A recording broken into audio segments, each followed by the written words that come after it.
आज का विषय पीएम किसान सम्मान निधि में जिन कृषकों की पैसा आके रुक गया है। साथियों, इसमें व्यवस्था ये है कि पिछले भाग में हम आपको प्रथम किसानों का जो पैसा नहीं आ रहा था उस संदर्भ की बात की है। दूसरा है, इसमें पैसा आ तो रहा है लेकिन किसी कारणवश 1, 2, 3 या 4 किस्तें आई हैं, उसके बाद इनका स्टॉप हो गया। साथियों, ये योजना 1/2/2019 के बाद नोटिफिकेशन इसका आया है। आने के बाद उस वक्त जिन किसानों के पास जमीन थी उन्हें ही इसमें सबमिट किया गया है। अगर 19 के बाद जिन किसानों ने जमीन मोड़ ली है उन किसानों को सम्मान निधि नहीं मिल रही है। दूसरा, सपोज करिए कि इसमें किसी कोई पिता है, पिता को सम्मान निधि मिली और मिलने के बाद 1 वर्ष वो जीवित रहे 20 तक, 1920 तक, और 20 के बाद क्या हुआ, वो एक्सपायर हो गए। उनकी जमीन ट्रांसफर हुई है उनके वारसों के नाम। उसमें उनकी पत्नी भी हो सकती है, बेटा भी हो सकता है, बेटी भी हो सकती है, उनके नाम जमीन गई है। तो उन्हें जो सम्मान निधि मिल रही थी उनकी 1, 2, 3 किस्तें स्टॉप कर दी गई, मिसिंग अपडेट से बोलते हैं। तो इसमें साथियों करना क्या है, इसमें करना ये है कि तहसील से आप एक फर्द ले लें, अपना आधार लेके जाएं, पिताजी का मृत्यु प्रमाण पत्र हो या उनका आधार हो, ये तीनों चीजें लेके आप जनसेवा केंद्र पे मिसिंग अपडेट करवा लें। करवाने के बाद फिर उसकी फेशियल चेहरे से ही केवाईसी कर दे तो ये डाटा आपका सीधा लखनऊ पहुंचेगा। तो यहाँ आगे की किस्त आपकी रिलीज हो जाएगी। पहली साथियों व्यवस्था। अब दूसरी व्यवस्था एक साथियों और नई आई हुई है कि फेशियल ई केवाईसी।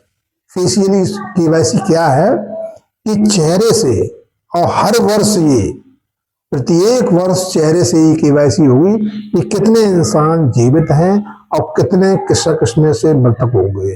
जो मृतक हो गए हैं उनकी चेहरे से ई केवाईसी नहीं होगी। क्यों नहीं होगी साथियों? कि जब चेहरे से होती है तो उसमें पलक चलाने पड़ते हैं, मृतक इंसान की पलक नहीं चलेंगे, और जब नहीं चलेंगे तो वहां पर उनकी केवाईसी नहीं हो सकती। ये व्यवस्था है साथियों। फिर भी आपको कहीं समस्या आपकी आ रही है तो मेरा मोबाइल नंबर 9634 1037 67 मुझसे संपर्क कर सकते हैं। प्रयास करूंगा कि आपकी सम्मान निधि बराबर बरकरार चलती रहे। इसमें तीसरा क्वेश्चन एक आ रहा है कि जिन किसानों की लैंड सीडिंग नहीं हुई, भू अंकन जिसे बोलते हैं, तो वो भी अपना आधार, पति पत्नी का आधार और अपने खेत की फर्द लेके तहसील में, जहाँ कंप्यूटर कक्ष है, वहां पर आप जाएं और जाकर के अपनी लैंड सीडिंग करा लें। तो उससे क्या होगा कि जितनी किस्तें आपकी रुक गई हैं वो सभी किस्तें तो नहीं आएंगी। क्यों? कि वो आपकी कमी की वजह से ये किस्तें रुकी गई हैं। तो जो आगे किस्त मिलने वाली है वो आपको किस्त मिलेगी, न कि पीछे वाली जो बैक में किस्तें रह गई हैं वो किस्तें नहीं मिलेंगी। साथियों, चौथी व्यवस्था फिर एक बार हम आपको दोबारा फिर दोहरा दें। जिन किसानों की नए किसान भर हुए हैं, पिताजी एक्सपायर हुए हैं या उनकी माताजी एक्सपायर हुई हैं, अगर नए किसानों को सम्मान निधि लेनी है तो आधार लेके जाए, अपना फर्द लेके जाए तहसील से, अपना अकाउंट लेके जाएं, रजिस्टर्ड मोबाइल नंबर आपका हो, और होने के बाद उनके पिताजी जो जिनकी वारिस के नाम जमीन आई है तो वो उनका मृत्यु प्रमाण पत्र या आधार लेके जाएं। इतना अगर आप कराते हैं और कराने के बाद फिर आप चेहरे से ही केवाईसी, फेशियल ही केवाईसी से बोलते हैं, वो आप कर दें। और करने के बाद फिर आप तहसील में डाटा पहुंचता है, तहसील में डाटा पहुंचने के बाद वहां से अपना आप अपडेट करा लें।